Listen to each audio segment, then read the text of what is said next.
ভাবুন তো বন্ধুরা, আপনার চেহারার পিছনে আরেকটি যদি মুখ থাকতো, যেটি দিয়ে সে কথা বলে, আপনি কথা বলছেন। অদ্ভুত না বিষয়টা? হ্যাঁ, যার কথা বলছি এই হতভাগা মানুষটির নাম ছিল এডওয়ার্ড মড্রেক।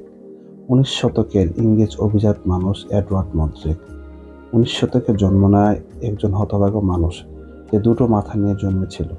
সাধারণ মানুষের চেহারা কেবল সামনের দিকেই থাকে, অথচ এই মানুষটার মাথার পিছনেও আরেকটি চেহারার অস্তিত্ব ছিল। সেই অস্তিত্বটা হাসতো, কাঁদতো আর উদ্ভট উদ্ভট শব্দ করত, এবং এডওয়ার্ডের কোনো কন্ট্রোল ছিল না এই মাথাটার উপর। সে নিজেই একটা আলাদা অস্তিত্ব হয়ে উঠেছিল। এডওয়ার্ডের ধারণা ছিল এটা শয়তানের মাথা।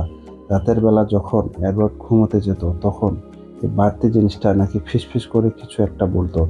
ডাক্তারদের বারবার অনুরোধ করা হয়েছিল বাড়তি মাথাটা কেটে ফেলার জন্য, কিন্তু কেউ সাহস করে উঠতে পারেনি, এবং মাত্র 23 বছর বয়সে যন্ত্রণা সহ্য করতে না পেরে এডওয়ার্ড আত্মহত্যা করেন।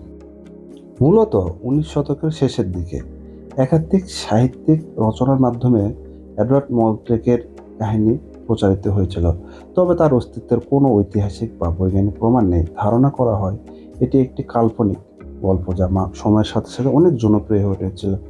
চিকিৎসা বিজ্ঞানেও এটার কোনো বৈজ্ঞানিক ব্যাখ্যা নেই, তবে মদ্রেকের গল্পটি সম্ভবত অতিরঞ্জিত এবং কল্পনাপ্রসূত। বন্ধুরা, আমার চ্যানেলটি সবাই সাবস্ক্রাইব করবেন। ধন্যবাদ।